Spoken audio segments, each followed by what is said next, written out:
Sections of the U.S. section of the St. Lawrence Seaway were closed.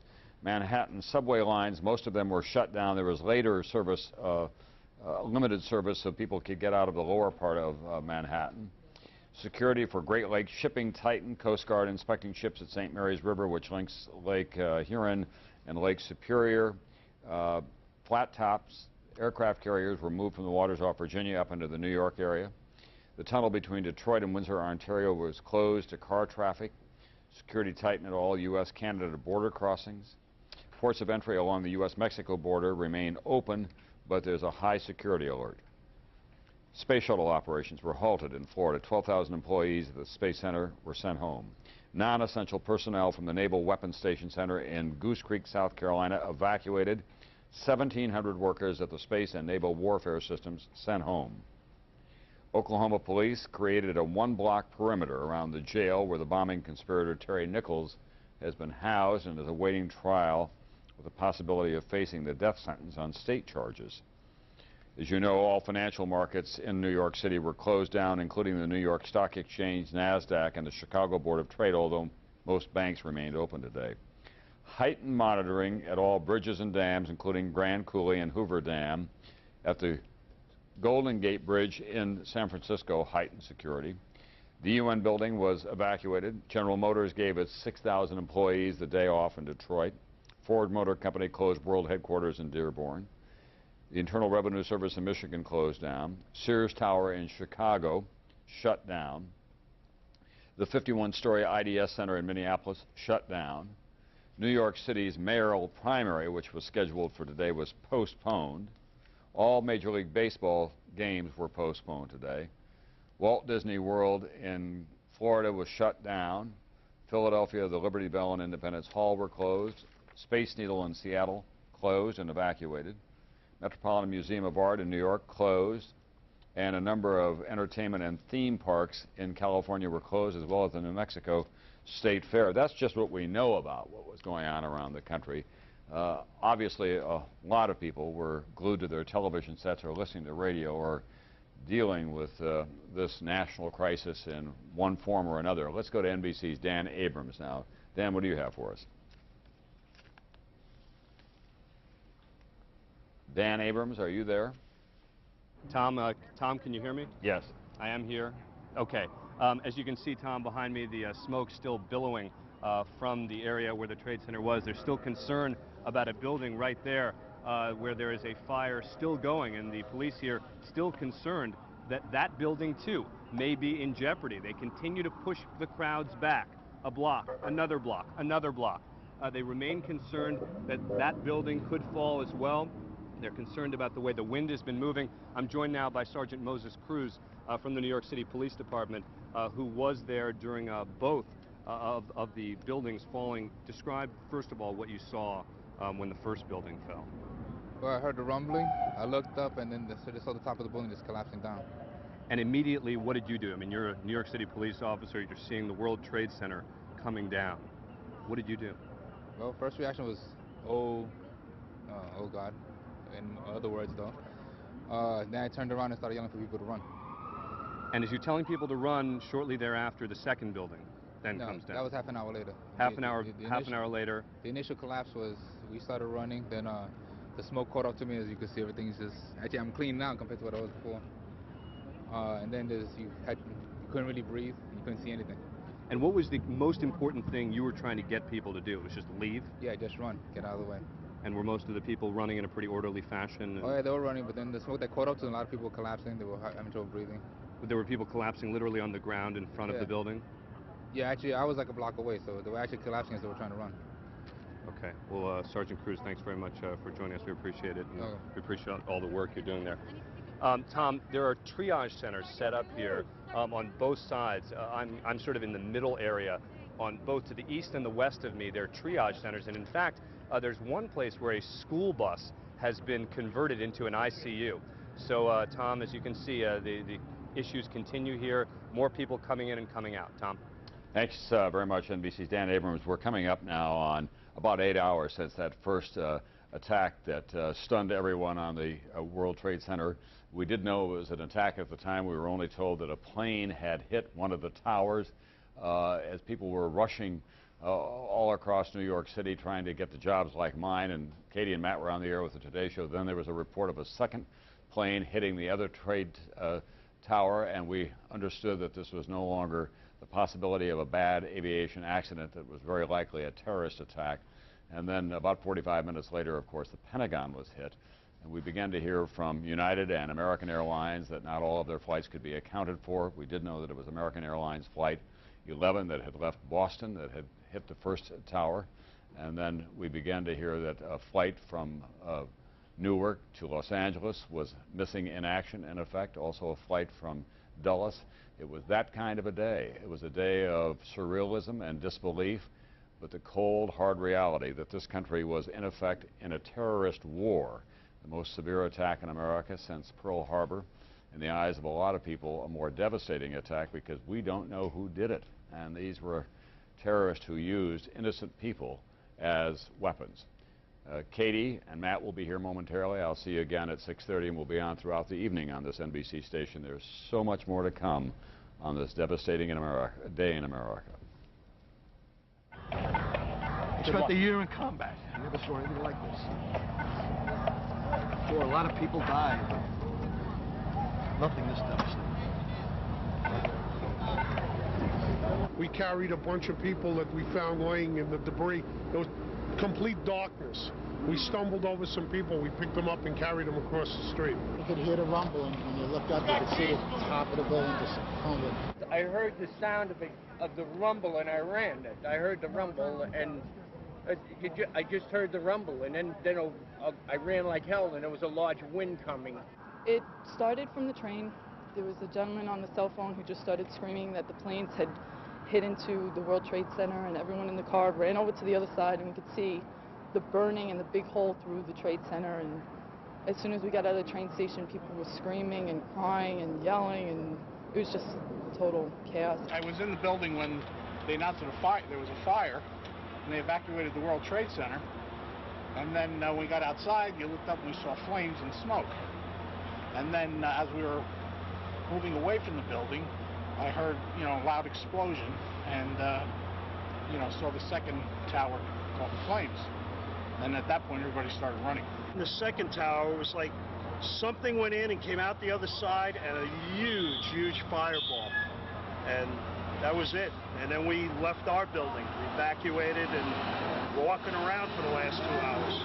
I've been to Turkey, the earthquake 2 years ago in Turkey, 19,000 people died, and Bosnia and Macedonia, a number of places in the world. And this is certainly, when you start talking to a New York police officer and they start crying for what they've seen in the last couple hours, you know the seriousness and the gravity of the situation. I was there when the tower, it just rained building, okay? And I was buried alive for 15 minutes until I scrambled out.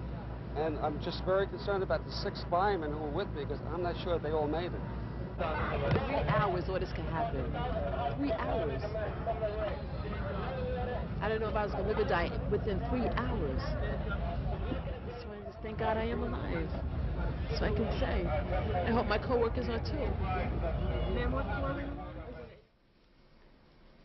For those of you joining us, it is 5 o'clock Eastern Time, and you are joining a live special of NBC News on the attack on America. Good afternoon, everyone. I'm Matt Lauer. And I'm Katie Couric. It's been more than 8 hours since the first plane hit the World Trade Center tower this morning. We do know the devastation is unfathomable, but at this hour there is much we still do not know. For example, it is unclear how many people have died here in New York or at the Pentagon, where another jet crashed this morning as well. In Manhattan, it's believed that thousands of people may have been killed or injured, but a definitive number may not be known for days or even weeks. We do know 266 people died on board 4 airliners hijacked and turned into deadly weapons this morning. This is the scene again right now on the southern tip of Manhattan. The twin towers of the World Trade Center have been wiped from the New York skyline. The towers collapsed within minutes of one another after the astonishing and horrifying attack early this morning. The country's financial center disappeared under a carpet of rubble, smoke, and choking clouds of dust. The size and scope of this attack, unimaginable. Within minutes of the 2 attacks, at the World Trade Center, another hijacked jet slammed into the helipad, which is only a few feet from the Pentagon, destroying one wing of that building. There are many casualties there as well. One congressional leader called it a second Pearl Harbor. About an hour ago, President Bush's communications chief had this to say.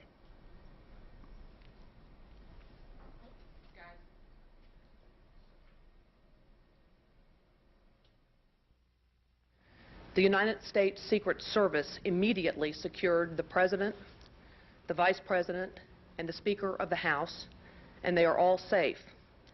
They have also secured members of the National Security Team, the President's Cabinet, and senior staff. As you know, President Bush was in Sarasota, Florida, when the first attack occurred this morning.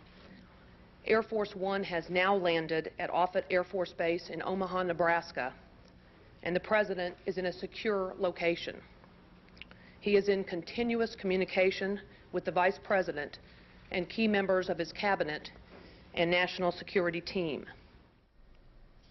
President Bush will be addressing the nation tonight. At this point in time, no specific time has been given for that address. Meanwhile, the U.S. military is on high alert. U.S. fighter jets have been seen on patrol over Manhattan as well as the nation's capital. For the first time in history, all airline traffic in the country has been suspended at least until noon tomorrow. The White House, the Pentagon, and all other federal buildings have been evacuated. The president was in Florida when the attacks occurred. He was whisked onto Air Force One and appeared briefly at Barksdale Air Force Base in Louisiana to reassure the country and condemn the attackers. Then Air Force One took off again and landed at Offutt Air Force Base in Nebraska, and the president is now on his way to Washington. We have a lot to tell you this afternoon, beginning with NBC News' David Bloom, who's standing in front of a view that incredibly was dominated just hours ago by the two massive World Trade Center towers. David? Well, Katie, it is, as you said, a horrific view behind me of lower Manhattan, where as more than 8 hours after the first attack on the World Trade Center, the fires are still burning, the smoke still billowing. We know this. There are two questions at this hour that people still don't know the answers to. Number one, how many people were killed or injured in this series of attacks? Number two, who's responsible? We know, as you mentioned, that 266 people aboard the 4 hijacked planes are dead, that New York City officials estimate that most likely the casualties here in New York City alone will number into the thousands, that dozens, if not hundreds, of New York City police and firefighters are missing and presumed dead, those who went into the buildings that used to stand behind me trying to rescue people inside. This is how the series of terrorist attacks began just before 9 o'clock this morning. The first plane attacks the World Trade Center's South Tower at approximately 8:42 Eastern Time. Airline officials say at least 2 American Airlines flights and 2 United Airlines flights were hijacked today, and that the attack planes were the hijacked domestic flights. Roughly 21 minutes later, approximately 9:03 Eastern Time, the second large jetliner can be seen taking dead aim at the World Trade Center's North Tower. Emergency officials estimate 20,000 or more people may have been inside the 2 110-story buildings at the time of the attacks. Eyewitnesses report victims falling and in some cases jumping from the 2 buildings. At approximately 9:40 a.m. in Washington, D.C., a third hijacked plane crashes into the Pentagon in a burst of flames, one side of the building collapsing. Non-essential personnel from federal buildings, including the White House and the U.S. Capitol, are evacuated. 9:59 a.m., the South Tower of the World Trade Center collapses. An unknown number of people still trapped inside. 1/2 hour later, at approximately 10:28 a.m., the North Tower of the World Trade Center collapses. Rubble, debris spreading for blocks. In a separate but apparently related crash, a 4th hijacked plane, a Boeing 767, crashes in western Pennsylvania, about 80 miles southeast of Pittsburgh. The FAA closes all domestic airports, shutting down all U.S. airspace. At this hour, airline and FAA officials believe the 4 hijacked planes include American Airlines Flight 11, a Boeing 767, bound from Boston to Los Angeles with 90 passengers and crew aboard, crashed into the South Tower of the World Trade Center. American Airlines Flight 77, bound from Washington Dulles to LAX with 64 passengers and crew, believed to have been the plane, crashed into the Pentagon. United Airlines Flight 175, bound from Boston to Los Angeles with 65 people on board, by early accounts, the plane which crashed into the World Trade Center's North Tower. And finally, United Airlines Flight 93, the Boeing 757, which crashed in western Pennsylvania, carrying 45 passengers and crew. This is a live picture from our vantage point right now.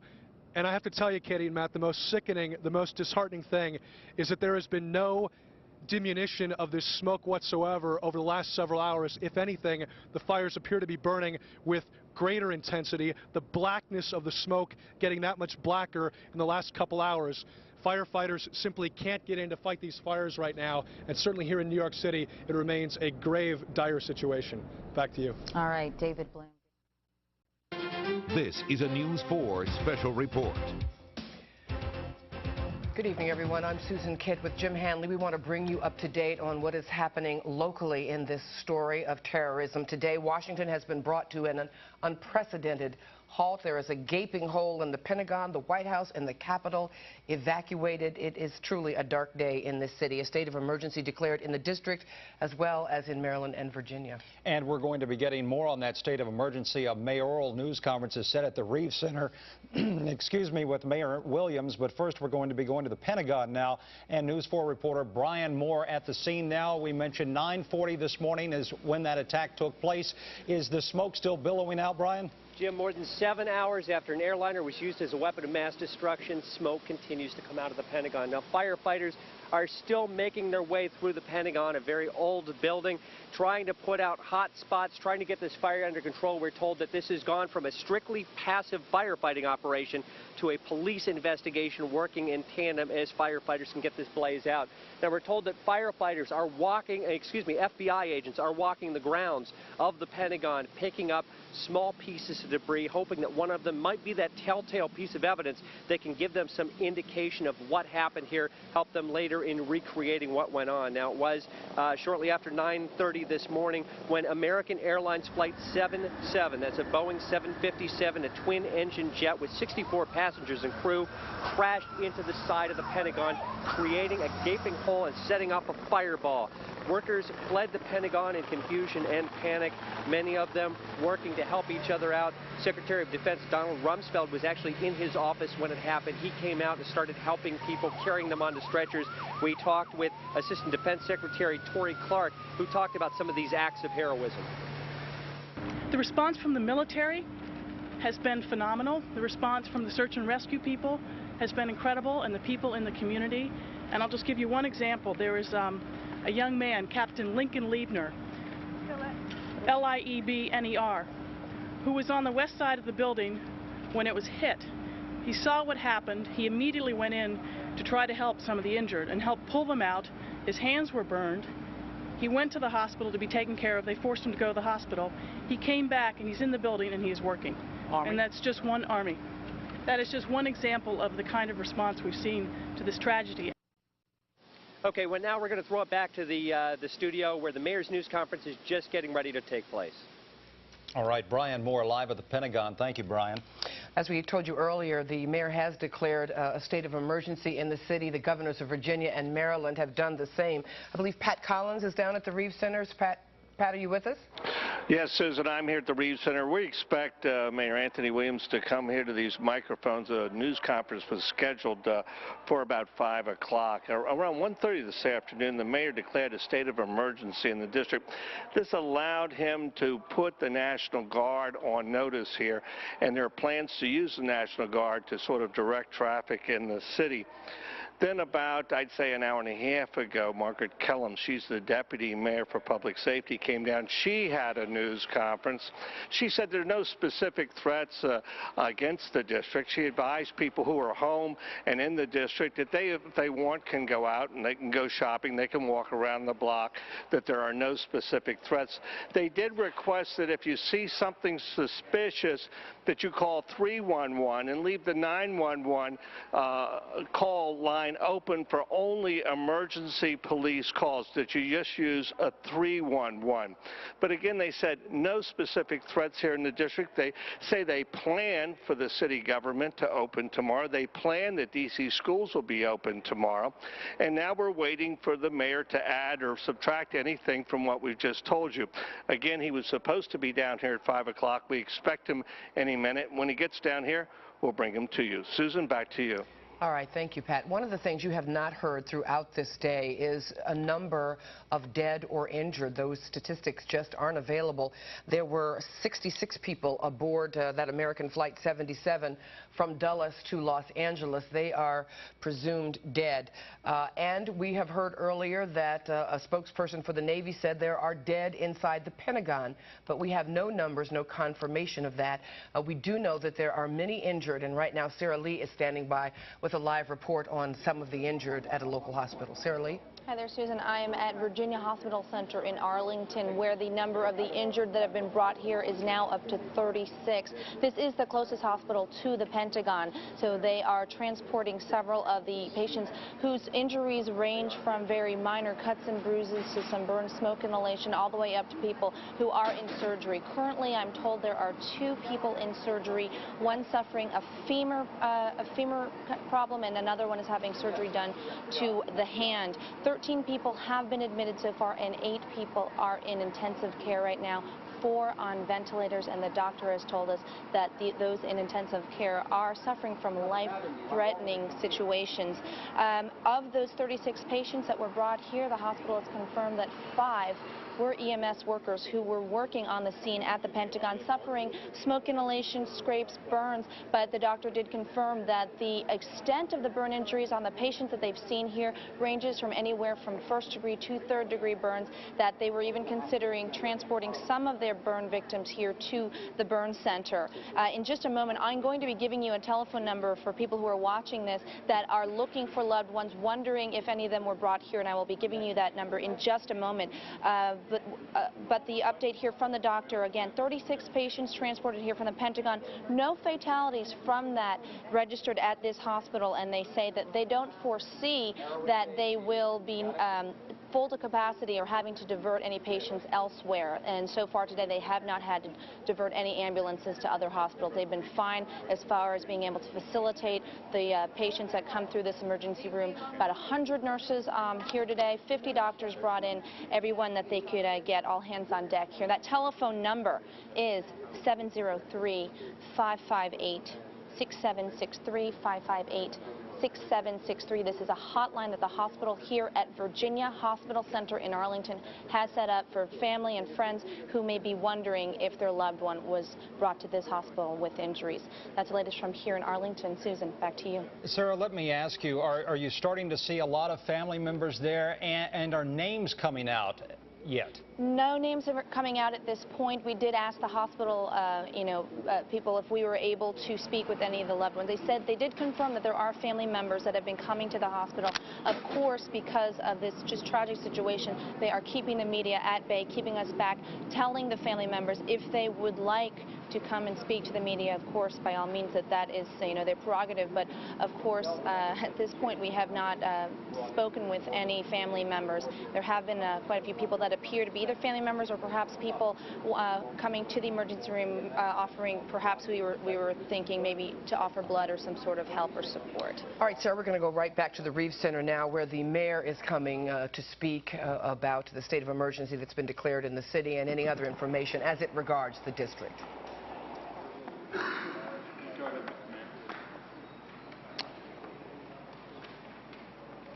Okay, I just have another brief statement as part of our regular updates for you. Throughout the day, we've been able to assess the unthinkable loss of life and destruction in New York and across the river in Virginia at the Pentagon. We can only thank God that our city was not the target of a similar event. And as I said earlier, our prayers go out to those who have been killed and injured, and to their families and friends and loved ones. The district government took immediate steps to manage the situation here in the city and to take reasonable precautions to safeguard residents and visitors. With the exception of areas immediately surrounding the White House, all district roads are open. Bridges in and out of the city are all open at this time, but please note that the Memorial Bridge is currently outbound only. The 14th Street Bridge has just a moment ago been opened both ways. District Emergency Services personnel will continue to provide assistance to neighboring communities, and we will remain in close contact with federal officials as we have been throughout the day. In that respect, we are currently in consultation with federal officials in neighboring jurisdictions to determine whether or not district schools and government offices will be open tomorrow. It's our hope to have a final decision later today so that people can make their plans as early as possible and plan accordingly. I want to take a moment to thank the citizens and residents of our nation's capital, district employees and the press for staying calm, keeping our streets clear, cooperating with authorities to help us through this very difficult period. I appreciate it, and so do all of us here in district government. We do have a need, and it is an important need, and that is for blood donations to keep our hospitals in a state of readiness and to help them meet their immediate needs. If you're able to donate, please call, and I urge citizens throughout our city to take heed here. Please call the Red Cross at 202-872-1304, 202-872-1304, or at 1-800-GIVE-LIFE, G-I-V-E-L-I-F-E. And I really urge everyone to do that. And with that, I'd be happy to answer any questions you have. Mr. Mayor, what can you tell our citizens who are at home watching this? Is it safe for them to go to the store? Can they go out shopping? Can they take their kids to the park? Can they walk through their neighborhoods? Can they come downtown? Yeah, what we're telling our people is right now, while we have this level of uncertainty and while we haven't really made a final determination as to what we're going to do with government facilities being open, whether it's appropriate tomorrow to have everything open, I think that my earlier urging to everyone ought to remain in force, and that is if we've got something essential to do, picking up groceries, picking up your kids, you certainly ought to do that, but I wouldn't take this opportunity to take a tour through the city, no. We're not in a normal situation. I think we want to return to normal as quickly as possible. But right now, specific threats against? There's no specific threat. But I just urge caution right now, and I think that's appropriate. What are your counterparts in neighboring jurisdictions telling you about routes in and out of the district for tomorrow? Well, again, we're doing some transportation planning as always in this kind of situation, and Dan can speak to that. Right now, we are going to be meeting at 6 with the other jurisdictions to discuss this issue, but right now all routes in and out of the city, save for the Memorial Bridge, inbound, are open. So all routes in and out of the city are open. We want to get a determination with the feds as quickly as possible so people can plan. And certainly it's my intention, notwithstanding the heinous things that have happened today, that we return to normal as quickly as possible. But right now, I think the essence of caution is to take this one step at a time, and that's what we're doing. When do you expect to make that decision, sir, as to when the government will be open and when the schools will be open? Certainly, I mean, I'd like to make that decision so that our families have as much time to plan as they can, although, you know, in certain snow events, we don't get the word until 6 in the morning. I'm not saying that's what we're going to do. We're going to try to get it as quickly as possible. But we're in an uncertain situation right now. How long do you anticipate leaving this state of emergency in place? Again, I'd like to return to a state of normalcy as quickly as possible. We've got a state of emergency in place to have us on the highest state of alert and to be able to execute contingency plans immediately in the unlikely event, and God forbid something were to happen here, immediately in the city itself. But having said all that, again, we want to return to a normal situation as quickly as we can. I think all of us want to do that. Recognizing that all of us as Americans, I think our lifestyle has changed permanently now. Have you discussed IMF yet? No, I have not. What about the police protection? What level of police protection do we have? What level of police protection? We've got a full complement of police out there in our city at this time. And they're doing the job that they know how to do, which is bringing crime down in our city, throughout our city. Mayor Williams, you said earlier you talked with officials from the White House. Who from the White House have you been in touch with? Well, we're in touch with the White House. I know it's a building, it's an organization, it's the executive branch of government. But to give you an example, when in talking about what we do with our facilities and our openings, we're in direct contact with Office of Personnel Management, and we work with them and consult with them. Okay? Thank you all for coming down again. We'll have regular updates for you, and again, try to get this information to you on what our plans are tomorrow as quickly as we can, as soon as we can batten down the hatch with our federal counterparts. Okay? Let me just say, we're not planning any more briefings here today, but D.C. Mayor Anthony Williams on the state of emergency declared in the city. Not too many definitive answers. It's going to be a situation of standing by for the next few hours before people know how events will unfold in the city. We heard that they were having a meeting at 6 o'clock. We may know more about that after 6 o'clock as to a rush hour tomorrow. No rush hour tonight to speak of. All the streets are quiet. Mentioned all the roads out of the city, into and out of the city, are open, but the Memorial Bridge inbound, so that is encouraging. But as we've seen from our traffic pictures, afternoon today, the streets were pretty quiet. The most difficult thing, one of the most difficult things in this situation has been folks wanting information about their loved ones, those who were in the Pentagon, those aboard flights. We do have some phone numbers for you now, although it is still very difficult to get information. People, all on-duty Navy and Marine workers who were in the Pentagon this morning are being asked to call and report their status. That number is 877-663-6772. 877-663-6772. This is not a general information line. You cannot call and get information about people who you think may have been in the Pentagon. It's only for Navy and Marine personnel who are now in the Pentagon or who were in the Pentagon this morning. We also have some airline numbers we'd like to pass along to families and friends now who need information about the United Airlines flights. Should call 1-800-932-8555. Information is also posted on its website at www.united.com. And American Airlines has a hotline for friends and families to use to get information about flights 11 and 77. It's 1-800-245-0999. That's 1-800-245-0999. And it is that American Airlines with 64 passengers and crew aboard that is believed to be the plane that struck the Pentagon shortly after 9:40, and that was departing from Dulles this morning. Headed to Los Angeles. We're going to rejoin network programming now. Doreen Gensler, Jim Vance will be back in a little while to tell us what's happening locally.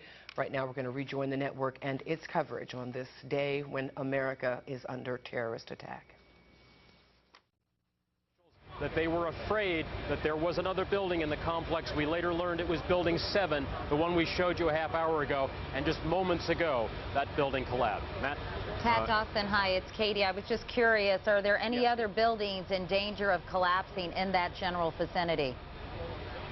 When we spoke to the Port Authority officials, as I said, probably in the last hour and a half, they indicated that they were worried about a couple of buildings, but really they concentrated on Building 7. That is the one that just fell literally moments ago.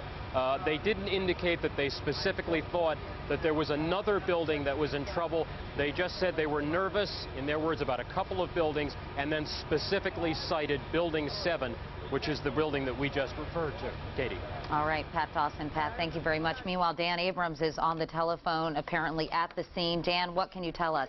Well, hi there, Katie. I'm standing about 5 or 6 blocks away from where that building just collapsed. The one piece of good news is... Okay, obviously we have lost contact with Dan Abrams, who is nearby the building, as he said, that just collapsed. We'll try to maintain contact with him in just a few minutes. Meanwhile, Osama bin Laden is a name that we have been hearing all day long as an individual who may, and we emphasize may, be responsible for these terrorist acts. It is a name we have heard before as well. Hoda Khatbi has this report. The early focus is on guerrilla leader Osama bin Laden because of the level of logistics necessary to carry out today's series of attacks. Bin Laden is a millionaire Saudi businessman believed to be living in exile in Afghanistan. U.S. officials link bin Laden to numerous terrorist attacks, including last year's bombing of the USS Cole in Yemen. He was blamed for the 1998 bombings of the U.S. embassies in Kenya and Tanzania, in which 224 people died. And one of his top lieutenants was convicted this year of plotting to bomb the Los Angeles International Airport at the turn of the millennium. An Arab journalist with access to bin Laden told Reuters that the guerrilla leader had warned just 3 weeks ago of a, quote, unprecedented attack on U.S. interests. Since 1998, he has declared all U.S. citizens legitimate targets of attack. The tall, thin bin Laden's goal, in his own words, is to unite all Muslims and establish a government which follows Islamic law. His network supports terrorists in Afghanistan, Bosnia, Chechnya, Somalia, Yemen, and Kosovo. We should note, though, that just hours after the attacks, Afghanistan's hardline Taliban rulers condemned them, rejecting suggestions that bin Laden is behind them. Meanwhile, NBC's Andrea Mitchell is at the State Department this afternoon. Andrea, what are State Department officials saying about the possibility that this is the man responsible for these attacks? Usually they are very cautious about drawing these conclusions. Since the State Department was evacuated, Katie, I'm here in our newsroom and talking to national security officials, intelligence officials, and others in the government. They now believe that bin Laden was responsible. They have seen some evidence since the attack this morning pinning this on those involved with bin Laden's organization. A global organization that George Tenet has been warning Congress is the one organization capable of multiple attacks with no warning. This is his M.O. This is the way he, according to the indictment and the arrest warrant, was able to attack both the embassy in Tanzania and in Nairobi, Kenya, almost simultaneously. It is a requirement of a great deal of coordination, of money, of expertise, a global terror network, if you will, which has been almost unique to bin Laden. So while he was immediately under suspicion, we are now told from top U.S. officials that they have seen evidence, which we can presume is some sort of electronic eavesdropping evidence, that in fact bin Laden was in some way responsible for this. That is certainly their operational theory. And regarding Hoda's report, the Taliban leaders of Afghanistan would be well advised to deny any complicity because they've been harboring him within weeks. Only weeks ago, U.S. officials warned the Taliban that if anything happened to the U.S., they would hold the Taliban, the leaders of Afghanistan, personally responsible. So if there is going to be a retaliation, based on the evidence that they are now indicating to us here at NBC News, you can bet that that retaliation will most likely be against Afghanistan. Katie? Andrea, of course, many people are asking the question, why now, why today? And I thought it was interesting when I read this afternoon that in June, a U.S. judge had set tomorrow as the sentencing date for a bin Laden associate for his role in the '98 bombing of that U.S. embassy in Tanzania that killed 213 people. The sentencing had been set for the federal courthouse near the World Trade Center, but the sentencing had been postponed some time ago without being rescheduled. Has anybody commented on the fact that this sentencing was scheduled for tomorrow? Well, it is the sentencing. There are other facts. There is a case in Los Angeles right now involving a bin Laden associate who had been involved in allegedly masterminding one of the Millennium bombing plots that was foiled, and there have been intelligence successes. There was also a threat during that millennial period that bin Laden was involved in trying to organize attacks on 3 tourist locations in Jordan that are frequented by Americans, and an attack that was planned, according to the FBI, on a U.S. destroyer in the area of Yemen, all foiled around the time of the millennium. But as you well know, Katie, only 6 months later, terrorists did ram the USS Cole in October of last year, killing 17 U.S. sailors. And afterwards, recently in June, bin Laden, on a home video, a training video, a remarkable piece of tape, took credit for killing sailors and issued this tape, which was a recruitment tape for more people to target America. One of the things that we should point out here, as you've just suggested, is that there is a long history between the U.S. and bin Laden, although he was never indicted for his involvement or alleged involvement in the World Trade Center bombing in 1993. He is known to have harbored Ramzi Youssef, who was convicted for that, for masterminding that, both before and after the bombing attack in bin Laden organization safe houses. So this is a loose confederation of terrorist networks, but bin Laden is deeply involved, according to U.S. officials. As Hoda pointed out, he has a lot of money. He was Saudi-born, of both Yemeni and Palestinian parents, but disowned by his Saudi family and disowned and kicked out, really, by the Saudi government. But the initial anger that he felt against the U.S. after being trained in Afghanistan to fight the Russians in that war was because of the U.S. involvement in the Persian Gulf.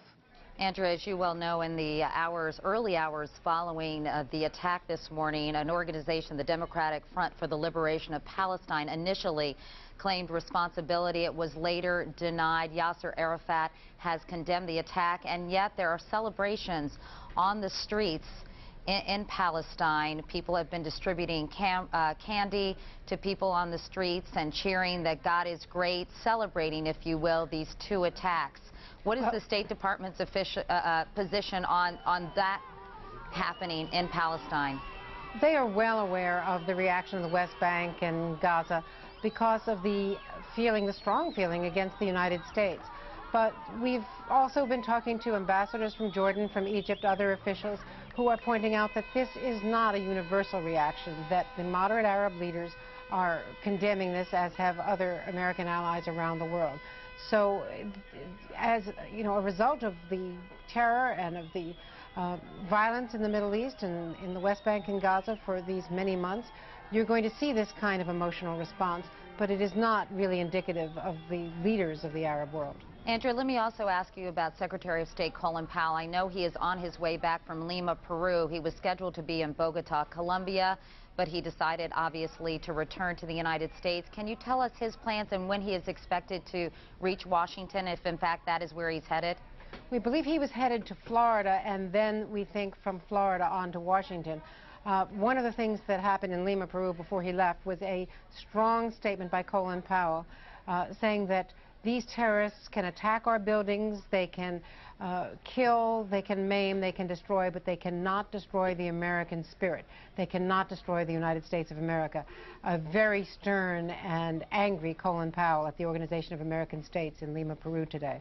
All right, Andrea Mitchell, State Department correspondent in our Washington